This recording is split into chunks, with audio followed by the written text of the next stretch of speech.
थोड़ा high level भी है, but if you have concept clear, again there is nothing called as high level. Two pith balls carrying equal charges are suspended from a common point by strings of equal length. The equilibrium separation between them is R. Now the strings are rigidly clamped at half the height. The equilibrium separation between the balls now become. तो question ऐसा है, हमारे पास दो पिथ balls थे. अब ये pith ball क्या होता है, वी डोंट केयर, हमको नहीं पता करना पिथ बॉल क्या होता है. There are some ball made up of some material called as pith. We don't care what is that pith ball and क्या है क्या नहीं, वो उसका फर्क नहीं पड़ता.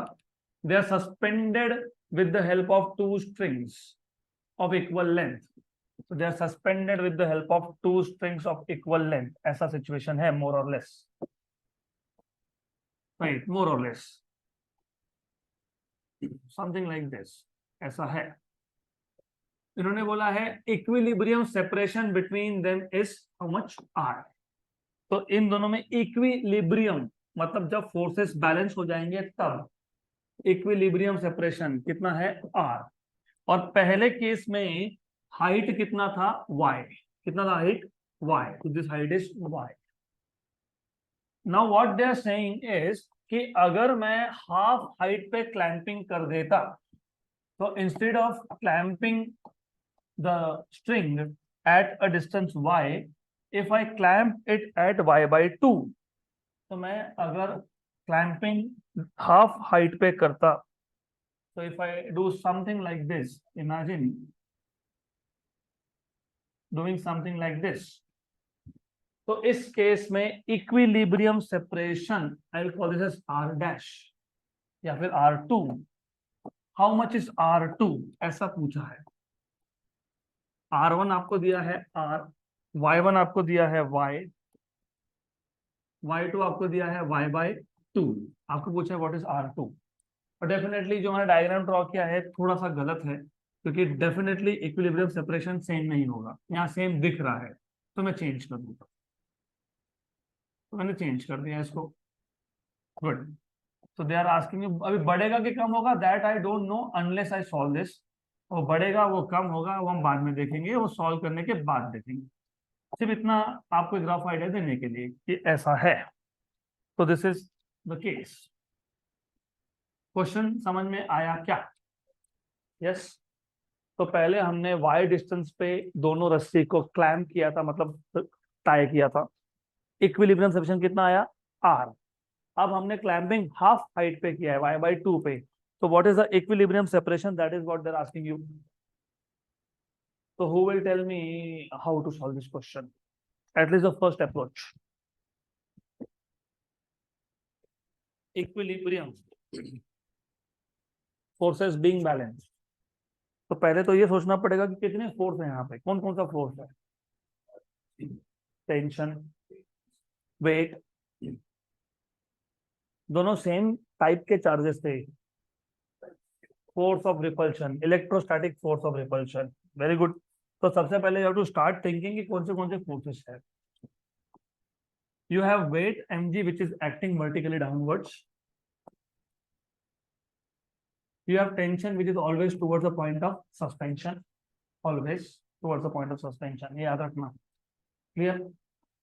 हाँ. उसके बाद you also have to remember. Suppose ये चार्ज नंबर 1 है, चार्ज नंबर 2 है. चार्ज नंबर 1 पे जो चार्ज नंबर 2 फोर्स एक्सर्ट करेगा that is repulsive force. Repulsive मतलब away. So force on 1 due to 2 is from 2 to 1. Very good. So force on 1 due to 2. Force on 1 due to 2 is from 2 to 1. ये आ गया force. ये कौन सा force है? ये electrostatic force of repulsion. Which is this force? Electrostatic force of repulsion. तो तीन forces है. आ गया ध्यान में ये. एक है इलेक्ट्रोस्टैटिक फोर्स, एक है टेंशन फोर्स और एक है vertically downward force mg force. Right. तो अब ये आ गया mg. तो लेट अस से यहां पे जो एंगल बना है, एंगल इसको मान लेता हूं theta. This is theta. If this is theta and if I extend this line, इसको मैंने ऐसा एक्सटेंड कर दिया, तो फिर क्या? तो ये एंगल भी कितना? थीटा। ऐसा क्यों? What angles?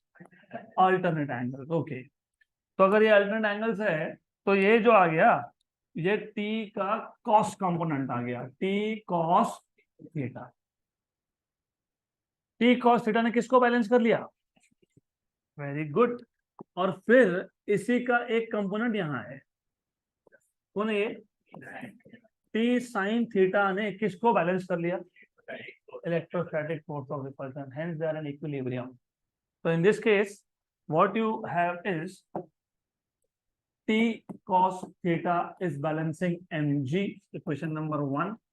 T sin theta is balancing electrostatic force, of course repulsion का, that is nothing but k q1 q2 by r square. So this is equation number 2. Divide these two. T sin theta upon T cos theta equal to electrostatic force upon mg. T cancel, sin by cos is tan. Tan theta is Fe by mg. But as I just told you, electrostatic force is K Q1 Q2, और वो तो same थे, equal charges थे, upon distance का square, r का square. Distance was r initial case में, हम अभी तक सेकंड केस पे आए नहीं, बाद में देखेंगे उसको, अपॉन mg.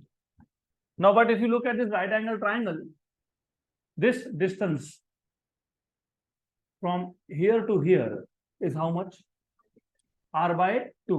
तो ये r by 2 है, this is r by 2. And what is tan theta? Opposite upon adjacent, right? But tan theta is equal to opposite r by 2, adjacent is y. So therefore tan theta equal to r by 2y, equation number 4. From 3 and 4 दोनों का left hand side same है, तो right hand side भी same होगा. From 3 and 4 you will get r by 2y equal to k q square upon r square mg. हमने y change किया और r में कितना चेंज हुआ ये पूछा था, मतलब रिलेशन किसका किसका चाहिए था? r और y का, बाकी सब कांस्टेंट्स है, तो एवरीथिंग एल्स इज कांस्टेंट. एक काम करो, इसको इधर लेके आ जाओ, r³ बाय 2, इसको उधर लेके जाओ, तो के क्यू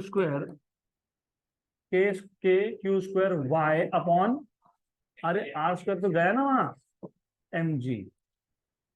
ये लेके गए कि नहीं उधर, तो वापस r स्क्वायर क्यों बोल रहे हो? ये कांस्टेंट, ये पूरा का पूरा कांस्टेंट, बराबर. mg कांस्टेंट था, यस. मास तो सेम है ना पिथ बॉल का. k कांस्टेंट है, यस. चार्ज कांस्टेंट है, यस. 2 कांस्टेंट है, यस. तो y is proportional to r³. तो y2 by y1 is equal to r2 by r1 का क्यूब, बराबर. पक्का 100%. तो y2 was y by 2, y1 was y, correct, equal to r2, r1 was r, इसका cube. y cancel, तो 1/2, और मैं साथ में ले लेता हूँ क्यूब रूट, क्योंकि तुमको r2 फाइंड करना है, r2 का क्यूब नहीं फाइंड करना है, क्या फाइंड करना है? r2. तो क्यूब रूट ले लिया मैंने, तो r2 by r, r2 by r. तो what is r2? r upon cube root of 2, 2⁻⁴ मतलब क्यूब रूट ऑफ 2. ऐसा ही है ना? Option number D, r upon cube root of 2.